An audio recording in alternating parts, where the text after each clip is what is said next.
성도 여러분 안녕하세요. 오늘은 사과, 나라 파트 1을 함께 공부하겠습니다.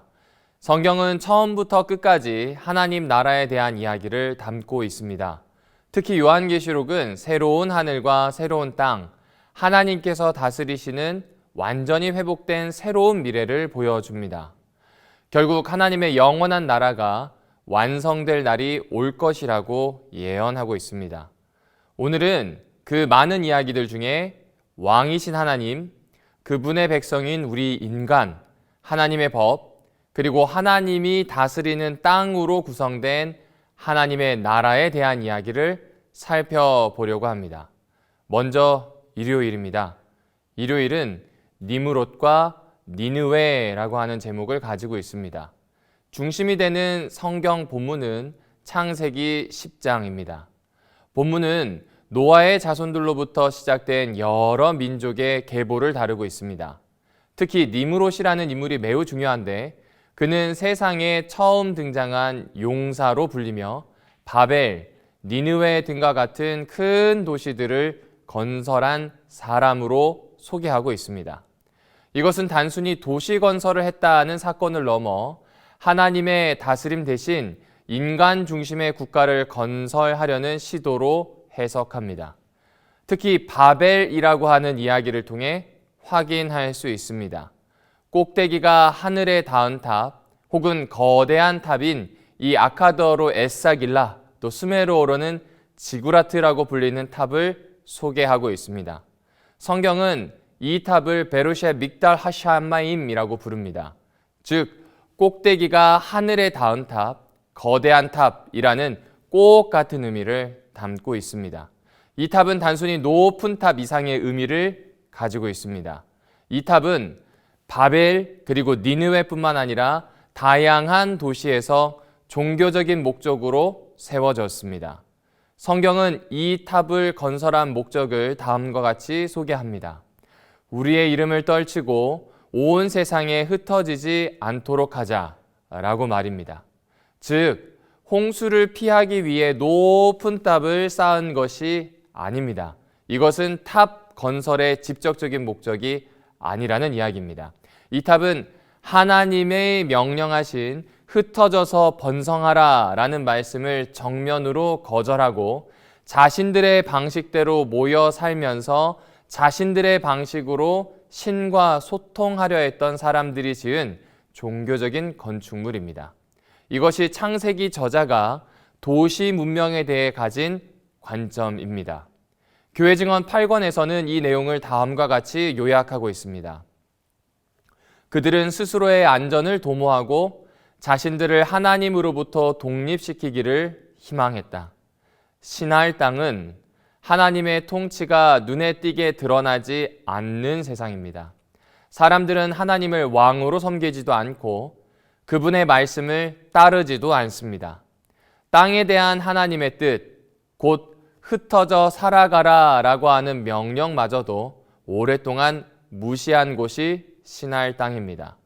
그런데도 왜 성경은 이 장면을 긴 족보와 함께 바벨탑 건설과 파괴라고 하는 자세한 이야기까지 들려주는 것일까요? 누가복음 10장 1절의 말씀을 함께 살펴보겠습니다. 이 일이 있은 뒤에 주님께서는 다른 72사람을 세우셔서 친히 가려고 하시는 모든 고을과 모든 곳으로 둘씩 앞서서 보내시며 예수님께서는 12제자를 부르신 데 이어 다른 제자들에게도 사명을 주시고 보내시는 모습이 등장합니다. 특히 누가복음 10장에서는 72명의 제자들이 등장하는데 이들은 침례 요한의 역할을 연상시키는 누가복음 9장 51절 52절의 메신저들과 비슷한 모습으로 그려집니다. 72명은 12제자들과 마찬가지로 예수님보다 먼저 파견되어 요한처럼 하나님의 사역에 동참하도록 부름을 받았습니다. 사도들을 선택할 때 숫자 12에 대해 특별한 의미가 부여되었던 것처럼 누가복음 10장의 숫자 70이 역시 특별한 의미가 있습니다. 70인령 성경에서 창세기 10장에 따르면 세상은 72개의 나라로 이루어져 있었습니다. 유대 문헌에 해당하는 에녹 3서에서도 72은 세상의 왕, 세상의 언어들 전체를 나타내는 숫자로 활용됩니다. 곧 72는 온 세상을 상징합니다. 따라서 예언을 맡기신 이유가 드러납니다. 왜 72명의 제자들에게 복음을 전하도록 하셨는지 알 수 있다는 말입니다. 온 세상을 본래는 예수님께서 직접 방문하려고 하셨습니다. 그러나 누가복음에서는 예수께서 72명의 제자들을 본인보다 앞서 보내기로 결정하셨습니다. 주님께서는 세상 모든 곳에 제자들을 보내기를 원하십니다. 이들은 주님의 말씀을 전하고 가르치는 역할을 맡은 사람들, 곧 예언자들로 볼 수 있습니다. 그러므로 일요일 부분의 주제를 니므롯과 니느웨라고 하는 제목으로 지은 것은 바벨의 정신을 지닌 사람들과 국가가 있다라고 하는 상징을 나타내는 것만으로 멈추지 않습니다. 좀 더 지경을 넓혀서 해석해야 합니다. 온 세상이 하나님 앞에 있습니다. 이 세상은 하나님을 거부하는 이들이 대다수인 세상입니다. 그럼에도 불구하고 주님께서는 말씀을 전하는 제자들을 그곳에 보내시고 예언하게 하셨다는 점을 고려해야 합니다. 오늘날 우리 삶 속에서도 하나님의 뜻이 아닌 내 생각대로, 내 욕망대로 살아가려고 하는 시도들이 있습니다. 마치 바벨탑을 건설하려고 하는 의도와 별반 다르지 않습니다. 우리는 그런 깊은 욕망이 숨겨져 있지 않은지 되돌아볼 필요가 있습니다. 우리의 행동과 삶의 목표가 하나님을 중심으로 향하고 있는지 점검해야 합니다. 동시에 하나님께서 우리에게 세상을 다스릴 책임을 맡기셨다는 사실을 잊지 않아야 하겠습니다. 월요일은 아브라함에 대한 이야기입니다. 하나님은 바벨탑을 쌓으며 주님에게서 멀어지려고 했던 인간들 가운데 아브라함이라는 한 사람을 선택하셨습니다. 창세기 12장에서는 내가 너를 통해 큰 민족을 만들고 너의 이름을 널리 알릴 것이다. 너는 복의 근원이 될 것이다 라고 말씀하셨습니다. 이는 단순한 개인의 복을 넘어 세상을 향한 하나님의 나라가 시작되는 통로가 아브라함을 통해 열리는 사건이었습니다. 하나님의 나라라는 시각으로 보면 좀 더 쉽게 이해할 수 있습니다. 그렇다면 나라라고 하는 이야기의 구조를 살펴봐야 되겠지요. 나라는 왕, 백성, 영토, 그리고 법으로 이루어집니다. 창세기는 그 하나님의 나라를 잘 보여줍니다. 1에서 2장은 하나님 나라의 특징을 발견할 수 있는 것들로 가득 차 있습니다. 먼저 창조주 하나님께서는 왕이십니다. 아담과 하와는 하나님을 왕으로 둔 그분의 백성입니다. 그리고 선악을 알게 하는 나무의 열매는 그 나라의 규칙, 곧 지켜야 할 법을 상징합니다. 이 나라의 영역은 에덴입니다. 사실상 에덴에서 시작한 전 지구로 확장됩니다. 완벽한 하나님의 나라, 왕이신 하나님, 그리고 백성인 사람, 그리고 선악을 알게 하는 나무, 그 열매에서 나오는 것을 먹지 말라는 명령인 법, 영토인 에덴으로 이루어져 있습니다. 하지만 창세기 3장에는 인간이 하나님께 반역하는 이야기가 등장합니다. 이 반역으로 인해 인간과 하나님의 관계는 깨어집니다. 즉, 왕과 백성으로서의 관계가 손상되었습니다. 여기에서 그치지 않습니다. 인간 상호 간의 관계, 인간과 다른 피조물들과의 관계까지도 틀어지게 되었습니다. 결과적으로 하나님의 나라가 훼손되었고 온전하지 못한 모양새가 되었습니다. 바로 이때 창세기 12장에서 그 나라를 회복할 수 있는 전조가 보이기 시작합니다. 하나님께서 아브람을 선택하시고 부르셨기 때문입니다. 아브람은 하나님의 백성이 되었고 하나님께서는 그에게 땅과 후손을 약속하셨습니다. 이는 궁극적으로 하나님의 나라가 온전히 회복될 것이라는 새로운 소망을 제시하는 것으로 볼 수 있습니다. 이 소망은 제시되는 것으로 끝나지 않습니다. 출애굽기는 하나님의 나라가 어떻게 다시 세워지는지를 생생한 역사를 통해 보여줍니다. 가장 먼저 하나님께서는 이스라엘 백성의 고통스러운 외침을 들으십니다. 그리고 그들의 조상과 맺으셨던 약속을 떠올리셨습니다. 하나님께서 그들의 왕이 되시고 아브라함의 후손들이 그분의 백성이 되리라는 창세기 12장의 약속입니다. 약속을 떠올려 출애굽을 일으켰다는 부분이 매우 중요한 포인트입니다. 왕이신 하나님께서 아브라함에게 하셨던 약속을 떠올려 그분의 백성을 불러내셨다라는 사실 말입니다.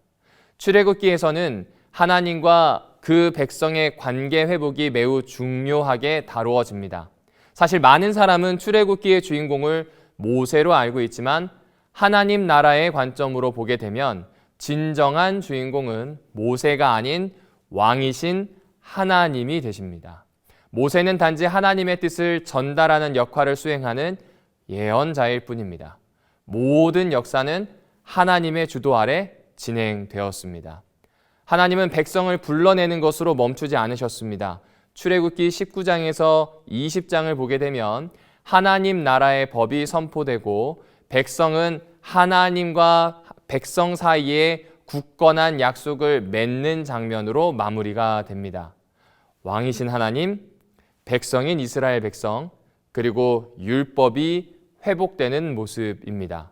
민수기와 여호수아를 통해서는 하나님 나라의 마지막 조각인 땅을 되찾는 여정으로 볼 수 있습니다.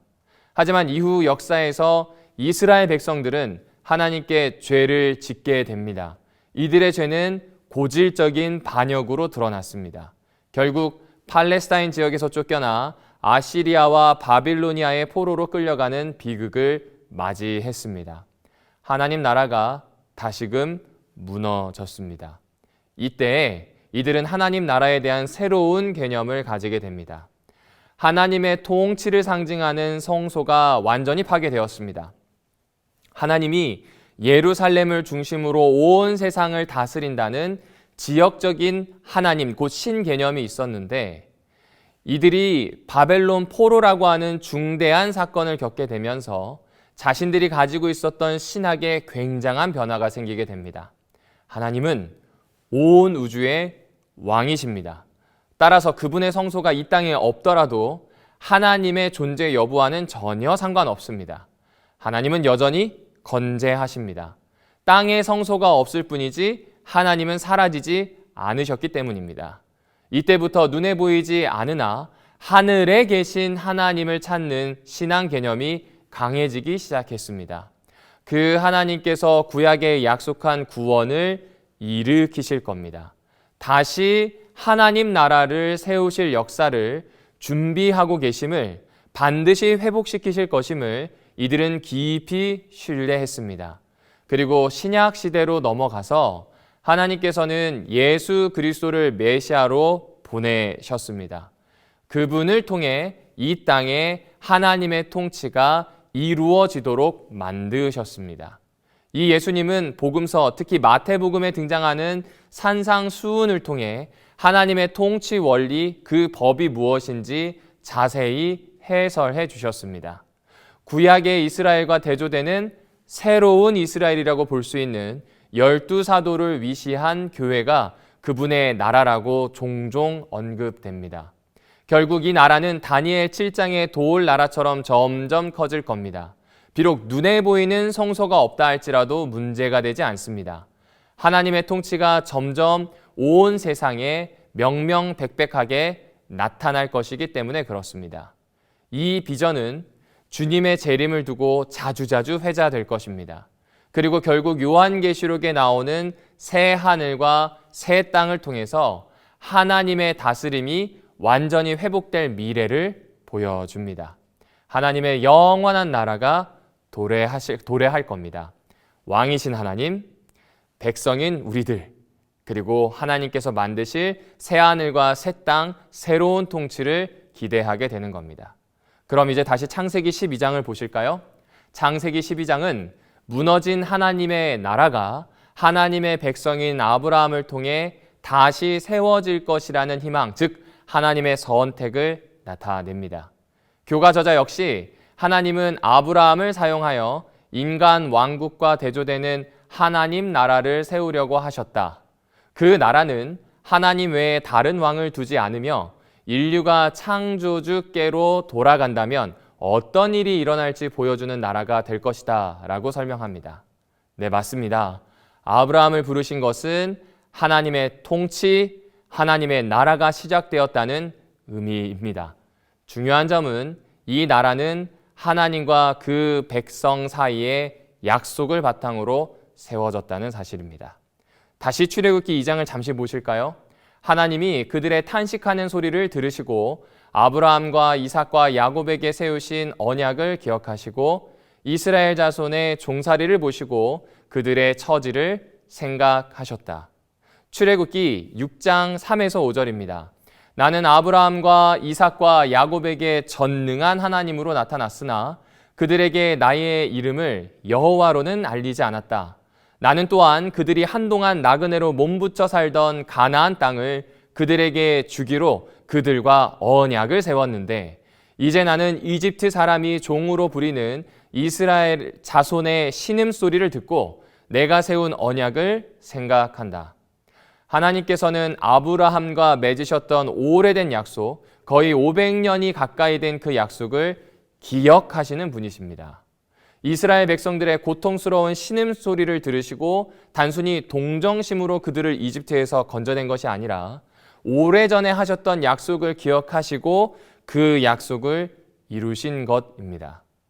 정말 신뢰할 수 있는 분이 바로 우리 하나님이십니다.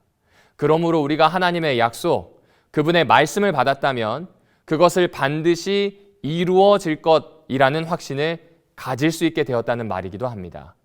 아브라함에게 주어진 약속은 그의 자손, 미래 세대와 그들이 살아갈 땅이 보장된다는 내용이었습니다. 이제 아브라함은 현세의 복을 갈망하는 다른 사람들과 달리 복을 나누고 전파하는 존재, 하나님이 주실 생명과 복의 근원으로서 살아가야 합니다. 왜 그럴까요? 그는 가장 신실한 분께 생명과 땅을 약속받았기 때문입니다. 그러므로 우리는 단순히 편리하게 잘 살아가는 삶을 받은 사람이 아니라 생명과 땅의 복을 다른 사람에게 전하고 나누는 사람, 즉 하나님 나라를 세상에 보여주는 대표자로서의 역할을 부여받은 존재라는 이 사실을 잊지 말아야 합니다. 화요일은 인간 왕궁에 대한 유혹과 하나님이 가지신 슬픔에 대한 겁니다. 방금 전까지는 하나님이 왕이셨습니다. 그러나 이스라엘 백성들은 결국 우리도 다른 나라들처럼 왕을 세워달라고 요구합니다. 겉으로는 단순히 정치적인 요구처럼 보입니다. 하지만 사실 이 요구는 하나님을 그들의 왕자에서 내려가게 하고 하나님이 우리의 왕 되심을 거부하는 행위입니다. 하나님의 다스림보다 눈에 보이는 권력에 더 의존하겠다는 의지를 드러낸 것입니다. 하나님은 이러한 선택이 가져올 결과 곧 왕이 백성들을 강제로 징집하고 재산까지 빼앗고 자녀들을 자기의 이익에 맞게 사용하게 될 것이라고 경고하셨습니다. 이러한 경고는 오늘날 우리에게도 시사하는 바가 있습니다. 그 핵심은 시편을 통해 확인할 수 있습니다. 시편을 전체를 두고 보겠습니다. 시편은 크게 두 부분으로 나누어 볼 수 있는데 1권부터 3권까지는 인간 왕에 대한 내용이고 4권과 5권은 하나님께서 우리의 왕이 되셔야 하심을 강조하는 내용으로 볼 수 있습니다. 특별히 시편 1편과 2편은 전체 시편의 서론과 같은 역할을 합니다.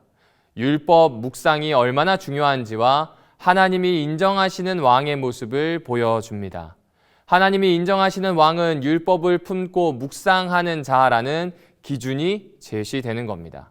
그러나 1권부터 3권까지는 다윗 왕조에서 인간 왕들이 겪었던 실패와 어려움, 그들의 탄식을 다루고 있습니다.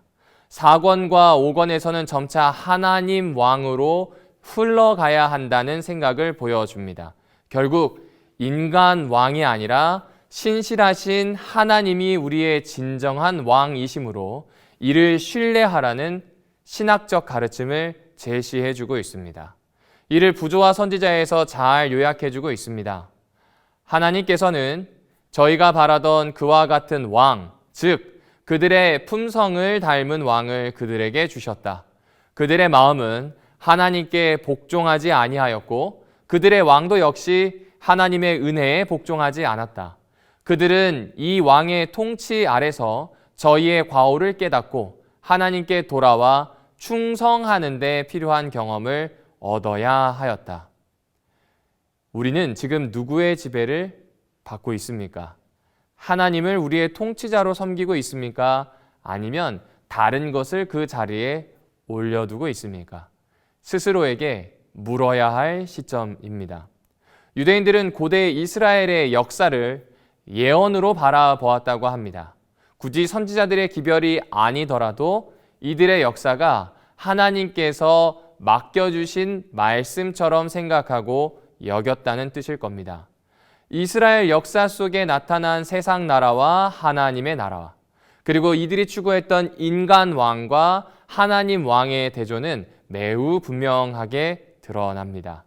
하나님의 통치가 얼마나 인간에게 적합한지 그리고 이것이 얼마나 진정한 평화가 되는지를 알려줍니다. 그럼 우리는 이 역사를 통해 무엇을 교훈으로 얻을 수 있을까요? 신앙생활은 하나님을 가장 중요하게 여기는 삶의 태도 그 자체를 다시 세우는 과정입니다. 우리 마음속에서 가장 중요한 존재가 누구인지 스스로에게 물어봐야 하는 이유입니다. 자, 그럼 이제 하나님의 실제적인 통치가 어떤 방식으로 이루어지는지 좀 더 자세히 알아보도록 하겠습니다. 수요일입니다. 수요일의 본문은 마태복음 20장 25에서 28절입니다. 하나님이 이스라엘 백성을 다루셨던 방식은 신약시대 교회를 어떻게 대하실지를 이해하는 데 큰 도움이 됩니다. 여러모로 볼 때 이스라엘의 역사는 교회가 저지르기 쉬운 잘못을 미리 보여주는 거울과 같기 때문입니다. 과거 이스라엘은 인간 왕에게 통치받았는데 이 왕들은 점차 하나님을 잊고 자신들의 권력에만 몰두하다 결국 나라도 잃고 외국에 끌려가는 비참한 운명을 맞이했습니다. 이러한 점을 강조하며 교과 저자는 마태복음 20장을 함께 살펴보자고 제안합니다. 예수께서는 그들을 곁에 불러놓고 말씀하셨다. 너희가 아는 대로 이방 민족들의 통치자들은 백성을 마구 내리누르고 고관들은 백성에게 세도를 부린다. 그러나 너희끼리는 그렇게 해서는 안 된다.